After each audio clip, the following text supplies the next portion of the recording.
Hello everyone, a Chinese Long March 7A rocket failed today early in flight, about a minute in, and it looks something like this. I don't have a way of crediting the whoever shot this video because I just see it as you see it here on Twitter, shared by this KSP-RO, and I picked this one. There were other people sharing it also without any credit being given for the video.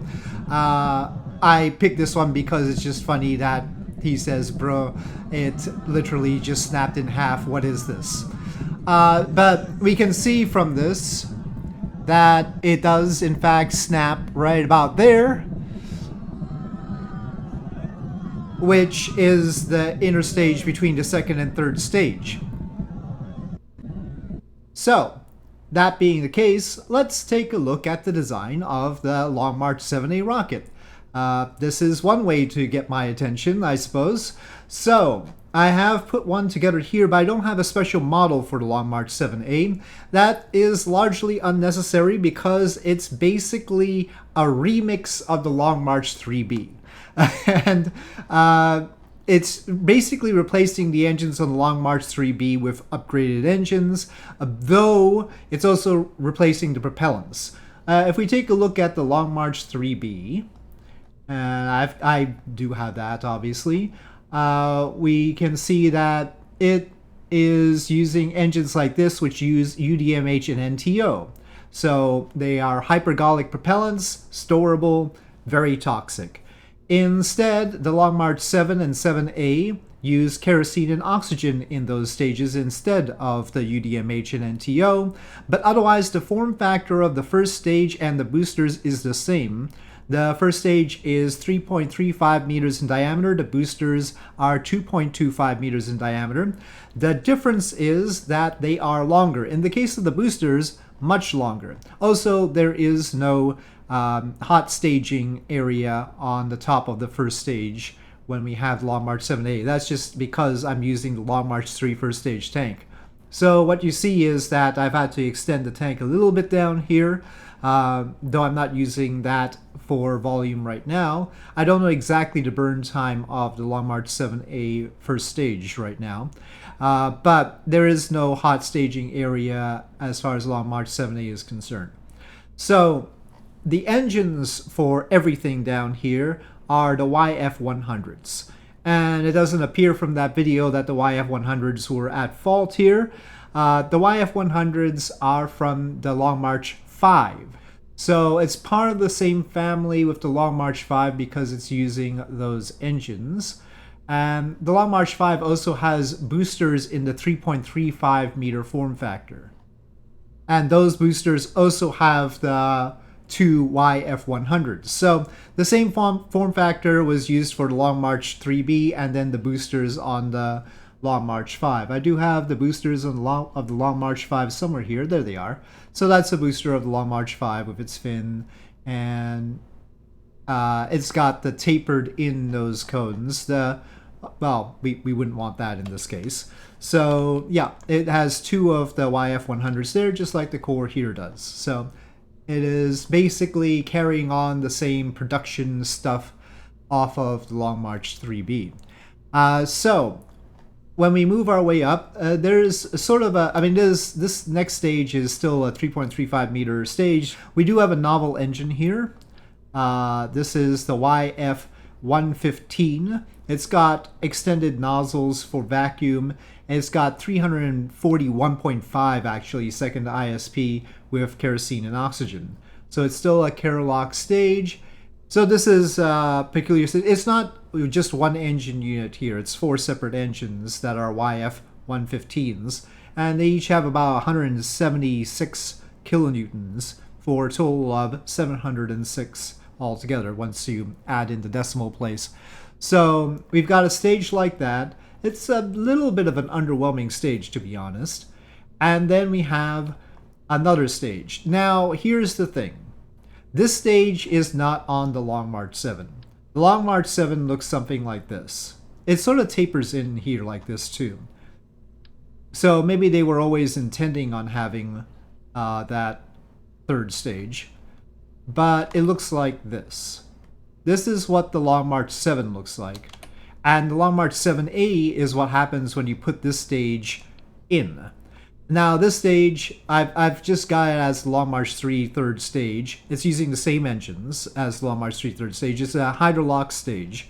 And I think it's about the same, I think it's just the same stage. It might be a little bit extended, but it is the same diameter, has about the same propellant mass, and has the same engines. So if they changed it at all, I don't know how. I mean, so it's basically the same stage. It's like their Centaur stage, more or less, is what it is, and they've got that shoved in on the Long March 7 to make the Long March 7A.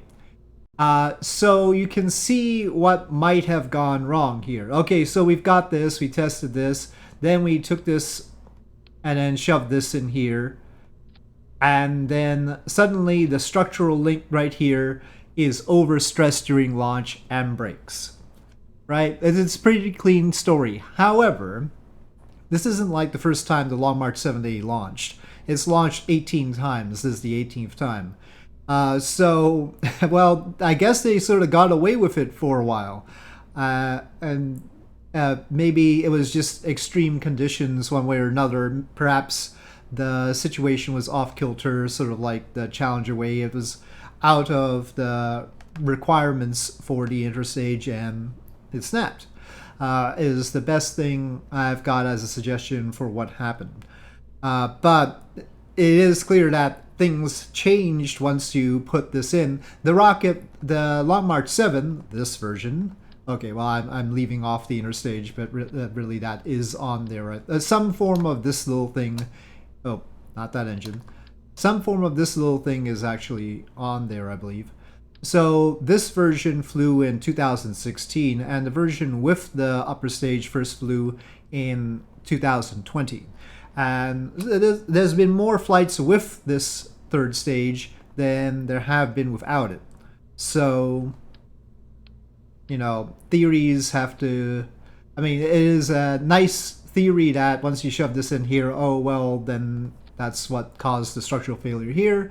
But they have had quite a lot of flights with it. So why is this particular rocket important? It was meant to be the replacement for the Long March 2F, which is the one that carries crew to the Tiangong space station. So it's the Chinese space station, but they decide not to use this to replace the 2F. They are going to replace the 2F with the Long March 10A, I guess. So, which is really OP for that purpose, but it's the version of Long March 10 with just the core, no boosters. So this is being used for the cargo vessels for the space station. Those are called the Tianzhou missions, Zhao, Tianzhou.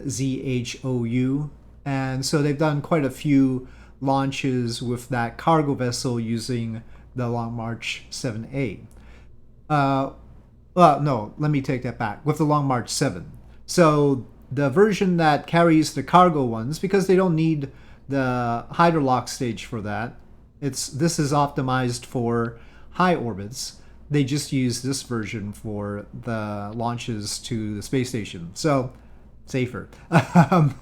It turns out a little bit safer for that, and probably for the crewed launches they would use this version as well. There's no need for the hydrolock stage, which is meant to put satellites into geosynchronous orbit or high orbits in general. So that is the situation. So probably their launches with the supply vessel are not going to be hurt by this situation if it turns out that it's something to do with adapting to the stage. And maybe it wouldn't have affected crewed launches if they still intended to do crewed launches with the Long March 7A. Given the limited use of the Long March 7A, I'm probably not going to make a dedicated model for it. That's why I did make the 7A booster. So the boosters are actually much lengthened from the 3B. They're basically the 3B boosters, but they're really long. The 3B boosters look like this. Oh. So that's a comparison. Except, of course, the 3B boosters, and I made these shiny for some reason. I don't know how that happened, but the 3B boosters did use UDMH and NTO as well. So they are super lengthened boosters like that, basically just as long as the first stage, and they last for just about as long as the first stage too, if you can take a look at that. So yeah, at the moment we are sporting 13.5 tons in the ferry, which is the capacity. With this configuration right now, we can still do a healthy amount. I would say that just under a little bit shy of 10 tons, the version without that could do to low Earth orbit. And again, the version with the third stage is not really meant for low Earth orbit. It's meant for high orbits. And I believe the rocket's capacity to translunar injection is 5 tons. That's what I have from Wikipedia, unfortunately. So 5 tons there to TLI with that. Interesting, the mass I have for the rocket in here does not at all match what they say the mass is on Wikipedia.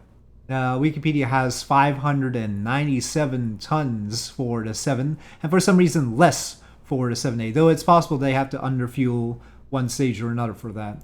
I end up getting 422, as you can see. So have I not fueled something? I've got everything in there. It's not physically possible for it to carry too much more, and I'm getting the payload capacity correct. So that number is probably wrong on Wikipedia. I'm just going to venture out and say that what it says is the mass of this thing is probably incorrect. So there you have it. That's basically what I've got on the Long March 7. The 2 new parts I had to make were the boosters and the new engine for the second stage. I just used a procedural tank for the second stage in here. So otherwise it's mostly the Long March 3B, and yeah, I'm probably not going to produce a special Long March 7 given its limited utility at this point in time. Maybe if they use it for something interesting. If they had been using it for crewed launches, that would be another story. But anyway, so with that, I'll say thank you for watching. I hope you enjoyed this video. If you did, please do press like. If you have any comments or suggestions, please leave them in the comment section below, and I'll see you next time.